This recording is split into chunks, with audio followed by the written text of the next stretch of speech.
Tuaps, a strike by naval drones on the port and the pier. A Russian warship was blown up near Novorossiysk. There is a fire at a petrochemical plant in Kazan. In Voronezh, 3 missile strikes hit CHP-1. Part of the city is without power. In Crimea, there was a detonation at an oil depot in Vardeyskoye, a series of large-scale strikes across Russian territory. Energy crisis, collapse, blackouts, Russia's war economy, which is collapsing, new sanctions against Russia, the fall of Lukoil, as well as Trump's upcoming special operation in Venezuela to overthrow the Maduro regime and how this will affect oil prices. We'll discuss all this with top economist Igor Lipsits right now. Over the past 12 days, we have attacked nearly 20 thermal power plants. The first blackout happened in the Moscow region, and yesterday there was a blackout in Voronezh and Belgorod. In general, how do blackouts affect the lives of Russians? Well, there are basically two ways they have an impact. The first is the impact on people's mood. We have found with interest that in general the mood is changing, and this is evident even in official sociological data, which, as you know, always paints a rosier picture. But even they can't cover everything up completely, otherwise, it would look too suspicious. So even they admit that Russians are starting to get very tired of the war, and the number of those who support it unconditionally has dropped quite significantly. The number of people tired of the war has exceeded 40%, and sometimes the numbers are even more serious. So this initial attitude of, well, it's happening somewhere else, it doesn't concern us, is starting to fade because people are feeling the effects of the war. Prices are rising, more and more money is being taken away, the economic situation is getting worse overall. In general, fatigue is growing, and the more such strikes occur, strikes that, as they say, have a mass impact and lower the quality of life, the less people will feel that this is just some war happening abroad that doesn't affect them, and the more they will feel that this problem really needs to be resolved somehow. Well, that's the first thing in line. The second is, of course, the economic aspect, because shutting down the power grid is not just about some inconveniences in the residential or personal sector. It's also about factories stopping, difficulties in generating income, and problems that lead to a reduction in overall profits, which in turn means a shrinking tax base. The financial situation in Russia is already so bad that just take note. Russia has already passed the budget for next year in the first reading. And before they even managed to pass it, they already had to urgently make adjustments, and not by a small amount, about 7 trillion, because they made the budget as war-oriented as possible, cut back on the civilian sector, and this sparked a huge outcry within their own government circles. They urgently started reallocating some funds to stop the outcry. So the situation is such that the financial losses are already so great that even the state no longer fully controls its financial situation. So all of this keeps accumulating. Debts are growing, the state deficit is increasing, the national debt is rising, which, by the way, is something people in Russia usually don't even think about. It's a concept that's not very well understood there. But in reality, these are all issues that will continue to affect the lives of Russians for a long time. So all these kinds of damages inflicted on energy systems, this is a painful topic. It's not fatal yet, but it is painful because in general it undermines the stability of Russian life, which Putin clings to so desperately. Igor Vladimirovich, what is happening with Russia's energy sector, especially in the context of strikes on refineries and ports? Because we've attacked Ust-Luga and now Tuapse, they write that the attack by naval drones on the port in Tuapse has practically halted its operations. The situation is complicated. Moreover, we see that Mongolia is suffering greatly because it used to import petroleum products from the Russian Federation. Now Russia is forced to import petroleum products from Belarus and China. How painful is this for the Russian economy right now? Well, it is painful because there was a sense that Russia was generally protected from Ukrainian attacks. After all, it's far away, and this vast territory is far from Ukraine. Trouble wouldn't reach there. There are oil refineries in Siberia, and in general, products can be transported. There are pipelines. In short, there was this sense, how should I put it, of a vast, resilient economy that no one could harm. It turned out that this was an illusion, that in modern warfare, damage can be inflicted even without heavy missile attacks. And now we're witnessing a rather unpleasant situation where, how should I put it, there's a kind of psychological pressure from local authorities on enterprise leaders. They're demanding that all major Russian enterprises set up their own air defense systems around themselves, and at their own expense, no less. So, in effect, a dual air defense system is emerging, one state run and one private. It's a rather unusual situation, and of course, it's a strange one. Because, first of all, where would you even get enough air defense systems to cover all major Russian enterprises? There simply isn't that much military equipment available. Then again, these are additional expenses which companies will naturally pass on to the prices of their products. So these are, in a way, rather painful issues, but I do understand the local authorities' leaders.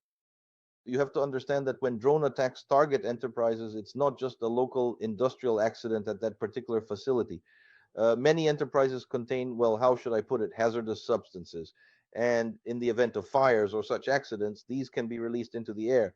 That's why there's a risk of a chemical attack on nearby populated areas as a result of drone strikes on certain an industrial facility. This isn't exactly chemical warfare, but the consequences can be very similar. For example, chlorine releases into the air. You can look it up in civil defense textbooks, can cause some very unpleasant effects, and so on. So, in this sense, it's simply impossible for the army to provide protection for every facility across Russia. And Russia really has found itself in a situation that military analysts have correctly identified. The sheer size of Russia's territory has become a weakness for its military system, not a strength. It's now a weak point, not a strong one. In the past, when it was just infantry advancing, this was actually an advantage. It took a long time for them to get anywhere, to transport anything. It was all terribly slow. But now drone warfare has changed the situation, and for the first time, Russia's vast territory, filled with numerous technological sites that can't all be protected, has become a problem. Russia is forced to choose either use its air defense systems to protect the army or the capital or industrial facilities. In other words, Russia has found itself in a war it did not expect, which it was not prepared for, and in this war it will suffer losses, leading to long term consequences. Well, look at what we see happening in the oil sector. A truly dire situation has arisen because there is now a shortage of motor fuel within Russia itself. Russia has intergovernmental agreements to supply motor fuel to Mongolia and Kyrgyzstan, but due to the shortage in Russia, these two countries have been left without fuel. So people there who had been doing well suddenly found themselves in trouble. And now there's no happiness because nothing can be refueled. And Russia, despite having a shortage on its own territory, started sending fuel there because of the intergovernmental agreements. At the same time, look at how this situation unfolds. Formally, there is a ban on the export of motor fuel in Russia. That is, exporting is not allowed. But according to intergovernmental agreements, it seems to be allowed. So, on the one hand, it's prohibited, but on the other hand, they're exporting it anyway. But I mean, what are Mongolia and Kyrgyzstan supposed to just die because of Russia's war? That's why they sent tankers, sent trains with fuel there. But this only makes the shortage in Russia worse. So it's pretty hard to say what will happen next, but it's also hard to fix this quickly. There's no equipment, and besides, these are additional costs that will again be added to the production cost of gasoline and diesel fuel, which will in turn push prices up. So there are a lot of unpleasant issues here. Moreover, since Russian oil companies can't send oil to refineries, they've started exporting more crude oil instead. And so as a result, the scale of production in Russia will simply be reduced for a long time. So accordingly, the consequences of the fuel shortage won't last long. It's hard to say whether they'll be able to overcome them. Most likely they won't. So overall, it's quite an unpleasant situation. And Russia simply can't live without fuel. The country is vast. Besides, if you know, there are places in Russia called the far north. I don't know if you've ever heard this, but in the far north, people never turn off their car engines for the winter. That is, the engine runs around the clock because if it freezes, you won't be able to thaw it out until spring. That's why fuel reserves have to be very large. If there are any disruptions, it poses a threat to the very survival of people in Russia's northern regions, as they say. So, overall, the consequences are quite unpleasant and difficult to resolve. That's what's happening with this market. Igor Vladimirovich, you've always said that the time would come when Russians would be heating with wood stoves. Has that time come now, when we see that winter is coming? Well, what's your opinion? Well, for now, Russia still treats my predictions with skepticism. Although a woman wrote to me from Vladivostok recently, we thought about it here, and my husband actually agreed with you. You won't believe it, but we moved into an old house. It's an old building, and there are chimneys in the walls.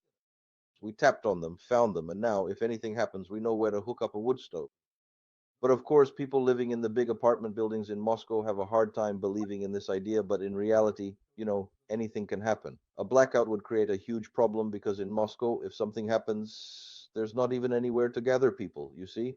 Usually, in such situations, people are brought together in sports facilities and heat generators are set up there.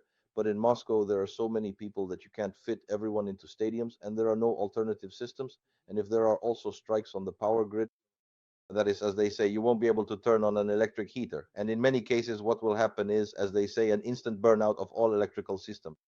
Well, how can I put it? You have to understand that there are a lot of old cities in Russia, and in old cities, there are old utility systems.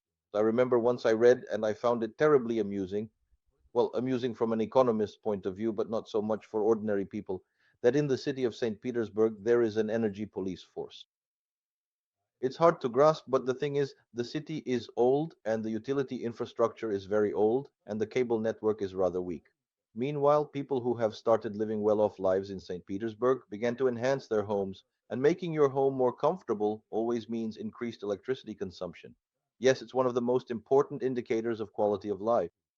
So people started installing heated floors, air conditioning systems, and some, let's say, energy hedonists even put saunas in their apartments. And this leads to such an increase in load that, as you can imagine, the fuses in your apartment are the first to blow. You install special fuses, then the fuses on the stairwells blow, so you put a bypass there, but then the whole neighborhood goes out. So the energy police of St. Petersburg catch these heavy users, those who demand too much, and deal with them. Moreover, Russia has now introduced a tiered system for electricity payments to force people to consume less energy. Now, an increased fee will be introduced, and apparently, the minimum threshold for electricity consumption will be significantly reduced so that people don't use too much electricity. In other words, they're going to hit people hard in the wallet for living comfortably so they won't live so cheerfully anymore. So, in this sense, the situation of losing a comfortable way of life is developing in Russia, and it's quite difficult to stop this process. It will only intensify. Igor Vladimirovich, one of the most interesting topics is social protest. Here's what we're seeing: a nationalist march. A march of Russian nationalists recently took place in the Moscow region. Everyone discussed it very thoroughly. What do you associate this with? Are these certain protests against someone, and how much can they influence the situation of turbulence in Russia? Well, this always creates a very complicated situation.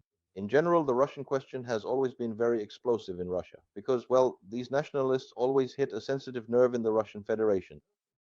They say that in Russia, for example, there are national entities, Tatar, Bashkir, but there is no Russian one. That is, there isn't a single Russian republic. There is no Russian republic in the Russian Federation.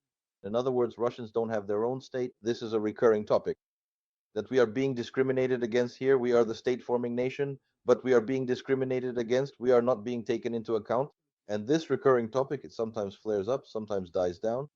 During times of crisis, it intensifies because people try to find, how should I put it, some kind of foundation for self respect. There is no other foundation, only national identity is available. And now we are seeing this surge again. It happens periodically. I've experienced this myself over the course of my life. Many times in the 1990s, for example, there was a strong rise of a group called Pamyat. Those who are older might remember, which at that time was mainly fighting against Jews, shouting at us, Jews, pack your bags, train station, Israel. And in the end, those shouts reached me as well. Well, that's a pretty clear story, but it's this constant theme, one that never goes away. So what's happening now? This whole war and all the hysteria around it, stirred up by Putin, this whole search for enemies, it's an encouragement of the darkest forces in society. And that's where this powerful movement comes from. It was the same way in the Russian Empire. If you remember the Black Hundreds, which existed under the leadership of the Tsar's people, all of this happened a long time ago, and it has always existed in Russia. But sometimes it's suppressed because it's very dangerous for Russia, where many nations live. And sometimes the state doesn't have enough strength to suppress it. And then this dark theme in Russian life, these dark forces, the dark part of society gains confidence and becomes more active. Right now in Russia, we're going through exactly such a period when this dark force in society is becoming more active. What do you think about the migrant protests? We saw in New Moscow, for example, there was a whole brawl using improvised weapons, pipes, and rods. After that, the FSB, together with the National Guard, organized joint raids against migrants. Igor Vladimirovich, about this, how might the anti migrant policy in central Moscow also lead to some turbulence, even from an economic and social perspective? It's a very complicated situation here. The thing is, Russia has found itself in a kind of trouble related to the fact that the country is going through a process of depopulation, a rather severe and frightening process. Interestingly, whenever I mention the numbers regarding Russia's future depopulation, an incredible number of people get upset. People get very upset with what I say. They criticize me harshly because I use frightening words. But I was pleased to notice that, for example, the well-known Russian demographer Alexei Raksha actually cites exactly the same numbers as I do, gives the same estimates, and they are quite alarming. These estimates suggest that in the next 70 years, that is, by the end of this century, Russia's population will be halved. And of course, this creates a major problem because the entire Russian economy was built for a different population size. The population is declining, and there's simply no one left to do the work. And the question arises, what should we do? So, of course, there's panic. Let's start having children. But somehow it's not really working out. And despite all the appeals, even incentives, the birth rate in Russia isn't increasing. It remains low and is even declining. Again, demographers say that Russia hasn't seen such a low birth rate in 15 years, if not more. In other words, we're practically rolling back very far. In this sense, it's a big problem. That's why some kind of workforce is needed to maintain the levels of economic activity that have been achieved. Migrant workers need to be brought in. But this is where discord begins within the authorities of the Russian Federation. Some of these authorities are shouting that migrants must be brought in, otherwise we won't survive, we won't be able to work. And there will be no one to work on construction sites. And they are organizing the mass importation of people from India and I believe even from Nigeria. They want to bring them in. It's a very interesting topic. In the context of Russian racism, this is quite an interesting topic. But on the other hand, there is some other faction led by the Russian Orthodox Church which insists on no migrants at all. Migrants dilute the identity of the Russian people, create widespread dissemination of other religions, which threatens the position of the Russian Orthodox Church. That's why no migrants, deport everyone, deprive them all of any opportunity. The Russian government is trying to balance between them. Right now, it has taken a kind of compromise position. Let them come, but without families, without children. In other words, you come here for a work shift, do your job, and then get out of here. It wasn't like this before. People used to stay in Russia, gradually bringing over their children, their wives, and then they would start applying for citizenship. This somewhat compensated for the decline in the core population, but now that won't happen, which means the process of depopulation in Russia will only accelerate. Well, here's the picture. That is, it is difficult to solve problems without migrants, but they don't want migrants. It is not clear at all how this is resolved. And we put more about it is now possible to say how serious the sanctions against Rosneft and Lukoil are. We saw that Timchenko wanted to acquire these foreign subsidiaries. They didn't give it to him. not Timchenko? Not Timchenko. Tell? No, not Timchenko. The whole intrigue there was that formally it was not Timchenko. That is, the Gonvard company was actually created together with Timchenko, but Timchenko understood that he would be subject to sanctions. And he urgently sold what seemed to be his share a few days before the occupation of Crimea. In other words, he was warned, and as they say, he formally withdrew so as not to fall under sanctions and not lose anything. So he formally left the Gonvard company. Officially, he is not there. But that's just on paper. Whether that's actually the case or not, we don't know. There is always what we can call a hidden owner, a disguised proprietor. This is common practice in the business world. Lawyers know how to build such structures, so it's impossible to say for sure whether Timchenko is involved or not. Officially, he is not. That's why there was hope that Gundva could buy it and no one would say anything. But as you can see, it didn't work out. They didn't allow it. And now, of course, Lukoil is in big trouble. I mean, Lukoil and Timchenko are worlds apart, but now, as they say, Lukoil is paying the price for Timchenko. They will have to sell off these assets apparently in bulk and at a significant loss. And, well, how can I put it? This now poses a threat to the very existence of Lukoil as a company, because these foreign assets, which have ended up under sanctions, as far as we can tell, accounted for almost 30% of the company's revenue. 30%. For any large company, losing any share of ownership, assets, or revenue is a major problem. And by the way, Lukoil was already not in a very good financial position. Over the past year, their profits have dropped significantly, just like the rest of the Russian oil industry. And now the loss of these assets, this income, this profit from foreign assets could create a situation where Lukoil might end up bankrupt. Those are frightening words. I don't know if it will happen or not, but the threat is real. That's why, according to the rumors I've heard, people in Moscow are saying that it's over for Lukoil. And after all, this is the second largest oil company, and any problems in this company will painfully affect the entire Russian oil industry and all the oil revenues in the Russian budget. Right now, there's a dramatic intrigue unfolding, and we're watching it with interest. Igor Vladimirovich, do you feel that China and India are ready to stop buying Russian oil because of Trump's sanctions? Or is the situation still just as discouraging as before? I can't feel it, but I can allow for the possibility. I can allow for the possibility because, in the global economic arena, everyone looks out for their own interest first. That's an understandable situation. And as far as we can tell, neither India nor China feels any special friendship toward Russia to the extent that they'd buy from Russia at a loss just for the sake of it. No, that's not the case. They bought because it was profitable for them. I've come across calculations showing that India benefited and saved about 15 to 17 billion dollars on cheap Russian oil. That's a significant amount of money because there were big discounts, price cuts on Russian oil. India made very good profits from this. It bought cheap oil at a discount, which meant that compared to other suppliers, it produced petroleum products and then, instead of Russia, sold these petroleum products to Europe. Again, it made good profits. That's why it's clear that they were happy to buy and significantly increase their purchase volumes. Before the war, they didn't buy nearly as much. But during the war, they absolutely fell in love with Russia, or rather with its cheap oil, with a passionate and tender affection. But now, of course, if they're offered an alternative, they'll turn away from Russia. And they are being offered an alternative. First of all, Iran is very eager to supply them.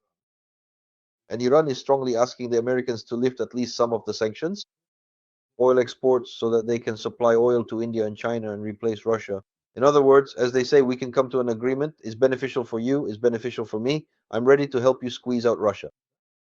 And the second blow that Russia might receive comes from Saudi Arabia, which the Russian press loved to portray as a gentle friend, a gentle oil friend, a kind of oil girlfriend of the Russian Federation. It all turned out to be completely untrue. This so-called oil girlfriend, Saudi Arabia, announced that it is very willing to bring its reserve production capacities back online and fully replace Russian oil supplies to India and China. They have spare capacity. In this sense, Russia's position in the Indian and Chinese markets is not irreplaceable. I'll put it this way, carefully. There are other suppliers, and in general, it's possible that Russia will lose these markets. This is already a big problem for Russia. There are already reports coming in that there is a lot of panic in Russia over the possible reduction of oil supplies to India, because yes, the entire financial structure of the Russian state will go to hell, pardon the non-economic expression. In that case, they'll have to take some emergency measures, drastically cut social programs. It's not even clear what could possibly be cut. So it's a very serious problem, and they'll have to take very drastic action. They'll have to devalue the ruble significantly to generate empty rubles for financing the state budget. So the threat to Russia is that even if only India cuts its purchases by half, it would already be almost a financial catastrophe, one for which it's unclear how to find a solution. Igor Vladimirovich, what is your opinion regarding Venezuela? Will Trump be able to change the regime? Is it possible that Maduro will flee to Moscow? And what will we have there in Moscow? Yanukovych, Assad, Maduras, all who can, all are equal. As if on a bot selection, Putin is with them. Yes, tell me about it. So, to put it simply, do you think that Venezuela could really change its leadership, that the regime could fall, and then it would renew its relations with America? And the oil market, the situation with oil would change catastrophically? Well, anything is possible. As far as I understand, right now American lawyers are looking for at least some kind of, well, how should I put it? A legal justification for aggression against Venezuela. But as we know, for Trump, these things happen quite easily. So I can't rule out that they will eventually find some pretext that would allow them to intervene in Venezuela under the guise of protecting the interests of the American nation. Anything is possible. The idea is simple. After all, Venezuela is very rich. Oil has practically kept it afloat. As far as we understand, it has the largest oil reserves in the world. They compete with Canada over who has more. It's not as cheap as in Saudi Arabia, but it is well refined in the US. The oil there is heavy as far as I know in Venezuela. It's not very light, but American refineries know how to process it. That's how it's always been. And again, as far as I know, there is already some movement and some oil shipments from Venezuela to the US are already underway. It's written there in a very careful way that in the event the revenues from these operations do not go to the Venezuelan government. It's a rather funny story, but for now, that's how things are. For the US, this would be a good scenario. They could quickly ramp up oil production in Venezuela. After all, the infrastructure was there, even though it's been destroyed and damaged. But with an American oil company, it's within our power to restore it all, and then Venezuelan oil would go to the refineries. That means the US, or rather American oil, won't be exported all over the world. So that's the story. That's why, of course, we can't rule out the possibility of an intervention. So we're watching with interest if this happens and Venezuelan oil returns to the global oil market, then of course the rate at which oil prices are falling worldwide could accelerate and prices could remain at a very low level for a long time. Look, right now the forecasts are that the price will be around $60 per barrel next year, but there are even more alarming forecasts from the International Energy Agency, $52 per barrel. For Russia, these are very worrying numbers because the total costs of oil extraction and transportation in Russia currently, according to various estimates, it's somewhere around $40 to $45 for many oil fields. If your price is 52, and that's Brent, not Urals, and there's a discount of 12 or even $14 from Brent, then it turns out that extracting oil costs you more than what you get from selling it. In other words, the oil industry will become unprofitable, many enterprises will end up operating at a loss, and many wells will have to be mothballed. This is a serious disaster. This threat is hanging over Russia, and no one knows what to do about it. But it's clear that Russia's prospects in the oil industry weren't very good to begin with, and now, by destabilizing its position on the global oil market because of the war and allowing its enemies to take over its share of the world market, Russia has driven itself into enormous long-term trouble. Igor Vladimirovich, how do you assess the prospects of the European Union's 20th package of sanctions? Because everyone is already saying that the 20th is being prepared. But many economists say that the 19th hasn't even started working yet. There's a huge shadow fleet and no one is fighting it. There are no tools to control these sanctions. I would like to hear your analysis. Well, what can I say? The only way I see these packages as consistently positive is that, in every case, they confirm Europe's willingness to punish Russia and support Ukraine. That's what's important to me. As for whether they work or not, it's all very complicated. Some things always work out and some things don't, because with many things, it's not enough just to designate, announce, and establish them. They need to be implemented. Then we keep saying that the tools for enforcing sanctions are rather weak. Implementation is poor. In other words, the European bureaucracy can come up with sanctions, but creating a mechanism for oversight that costs money. That means if you impose a sanction, then you also have to allocate funds for some kind of oversight service, inspection, or enforcement against violations of these sanctions. So the European Union wants to punish Russia, but it doesn't want to spend money on enforcing this sanctions regime. That's the problem, you see. That's why so much remains just declarative and is circumvented. We understand this as well. So in general, these sanction packages are already met with a certain level of irony. But again, from the point of view of the fact that they are demonstrating Europe's continued willingness to condemn the aggressor and support Ukraine, that's a good thing. But we shouldn't delude ourselves into thinking that the European Commission knows everything so well or does everything perfectly. For me, what's happening with the Russian foreign currency reserves is actually a rather sad story. These notorious 140 billion, which could be used to finance Ukraine, can't be put to use because the European Union. But it's astonishingly inflexible, astonishingly unconstructive, unable to resolve anything at all. I proposed my own mechanism for how this money could be converted so that it could be used to finance Ukraine. Norway has already proposed its own mechanism, but there is still no decision so far. This, of course, is extremely surprising and disappointing. By the way, this is exactly what I wanted to discuss with you in the final part of our conversation.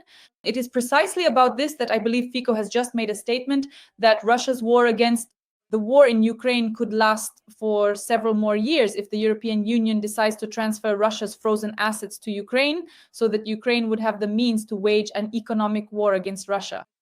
But this, if, as I understand it, the current stumbling block is in Belgium, right? Because they were planning, the European Commission was planning, Belgium initially agreed, but then they wanted to get certain guarantees. Igor Vladimirovich, why is it that at this moment Belgium cannot make a decision? Because as I understand it, the majority of the frozen Russian assets are located in Belgium. Well, Belgium is doing this because it is protecting its own interests, and in this sense, I completely support and understand them.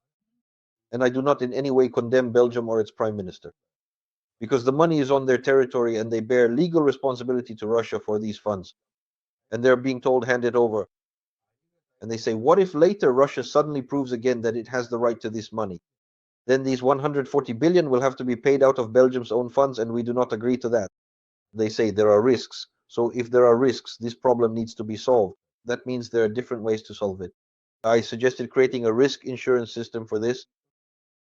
It's entirely possible. I even know how all of this is done. I've talked about it more than once on Ukrainian TV channels.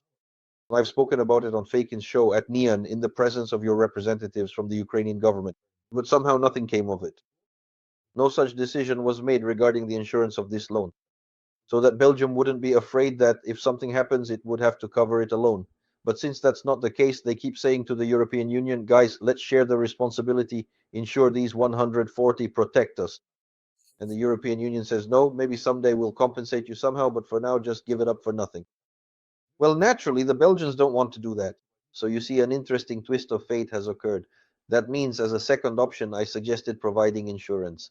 Now, in Norway, an idea has come up to use their national fund, which is over 1 trillion, to provide a guarantee for these 140 so that Belgium won't be afraid. In case Russia starts demanding the 140 billion, the Norwegian sovereign fund would compensate Belgium for that money. So, in other words, there is a reasonable solution, but the European Union, the European Commission, hasn't made any decision about it yet. They're simply forcing and keep forcing Belgium to just give it away for nothing. And naturally, Belgium doesn't want to. Well, it's a strange deadlock, in my opinion, purely bureaucratically stupid. I don't see anything else here. There is a solution, and it's not very complicated.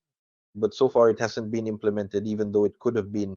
And as for what Slovakia is saying, well, let's ask a question. If we don't give money to Ukraine, will Putin immediately stop fighting? He intends to keep fighting for many years until he achieves the complete destruction of Ukraine. So what are Slovakia and Hungary suggesting then? That Ukraine should be eliminated as a state? Would that make life easier for Slovakia? Well, we need to understand what's really behind this decision. That's why the real question here is that we can and should help Ukraine with this money. Iglandia, do you believe that in the near future there is a real possibility that Ukraine will actually receive these frozen Russian assets? Well, I don't see any, insurmountable obstacles, if I can put it that way. Everything can be resolved. If there's a will in business, we always find 24 ways to get around any obstacle. That's precisely the art of a business consultant, the art of a manager, to find ways around the obstacles that life throws at you. All of business is made up of problems that arise, and overcoming those problems is the task of any manager. So there is nothing that would fundamentally prevent this from happening. There is simply a very low level of flexibility and perhaps a lack of qualification among European experts and the European Commission, who either do not understand this problem or do not want to solve it. There is also another, how should I put it, very unpleasant problem. On the one hand, the Northern Union clearly wants to help Ukraine in its war with Russia, but on the other hand, it does not want the destruction of Russia. This greatly reduces the effectiveness of all sanction mechanisms. The Northern Union doesn't know what it wants, just like in the USA. No one knows whether they want the destruction of Russia, the collapse of the Russian regime, or if they just want to weaken Putin a little so that he stops fighting. But they want everything else to stay the same because they are afraid of Russia falling apart. And as long as there is no unified position, sometimes they act, sometimes they don't, sometimes they impose punishments, sometimes they don't enforce them. This is the predicament we're living in. That's why, sanction packages are being adopted, but overall, Russia is still making some money from oil exports. Dear audience, please like our tandem, write in the comments if there are at least some words of support for Ukraine, and also let us know where you're watching us from. Top economist Igor Lipsits breaks down the Russian economy and what awaits it. Of course, we're expecting the fall of the Venezuelan regime. Perhaps at our next meeting, we'll discuss whether Maduro will be in Moscow or not, whether he has joined the ranks of dictators and war criminals. Igor Vladimirovich, thank you, and as always, I hope to see you again soon. All the best. Take care.